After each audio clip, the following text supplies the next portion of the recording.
Tuhan. Lewat firman Allah hari ini kita mau melihat apa yang harus kita lakukan sebagai pria dan apa yang harus kita lakukan sebagai wanita. Satu ayat di dalam Matius pasal yang ke-19, ya Bapak Ibu. Matius pasal 19 akan saya bacakan ayatnya yang ketiga saja. Akan saya bacakan mulai Matius 19 ayat 3 mulai. Demikian firman Tuhan. Maka datanglah orang-orang Farisi kepadanya untuk mencobai dia. Mereka bertanya, apakah diperbolehkan orang menceraikan istrinya dengan alasan apa saja? Ayat 4, jawab Yesus, tidakkah kamu baca bahwa Ia yang menciptakan manusia sejak semula menjadikan mereka laki-laki dan perempuan, dan firman-Nya, sebab itu laki-laki akan meninggalkan ayah dan ibunya dan bersatu dengan istrinya, sehingga keduanya itu menjadi satu daging.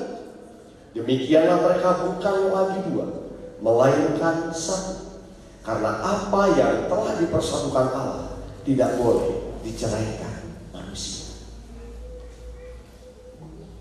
Bapak Ibu, kita boleh melihat di dalam ayatnya yang ketiga, di situ ada orang Farisi yang datang kepada Tuhan Yesus dengan membawa satu pertanyaan, apakah diperbolehkan orang menceraikan istrinya dengan alasan apa saja? Karena keras kepalamu.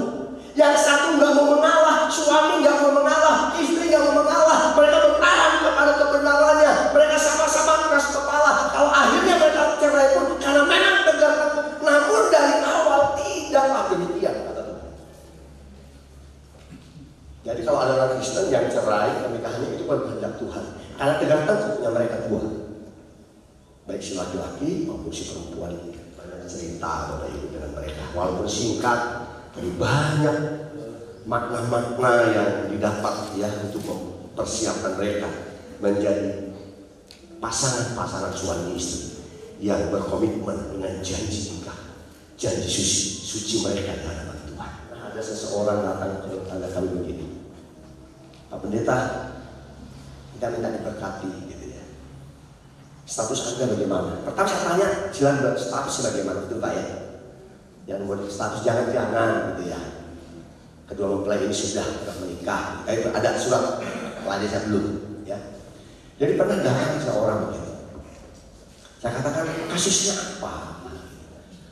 Pernah aku sudah menikah, pernah ada kok surat cerainya Pak Pendeta. Saya katakan begini, saya tidak butuh surat cerai. Yang saya butuhkan surat kematian.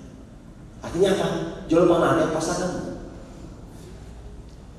Matikan dulu pasangan, matikan dulu istrimu, bunuh dulu dia, baru buat surat kematian, baru itu bisa.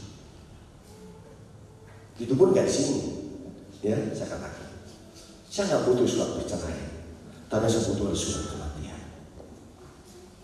Nah, Bapak Ibu satu yang kekasih di dalam nama Tuhan, pernikahan itu adalah lembaganya Allah. Artinya kalau ada orang Kristen yang nikahnya bercerai, berujung dengan perceraian, itu sudah tidak menghormati Tuhan.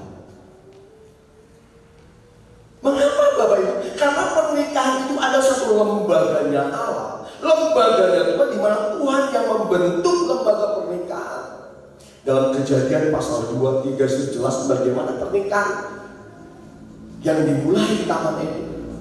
Jadi pernikahan itu konsep awal itu adalah Tuhan sendiri.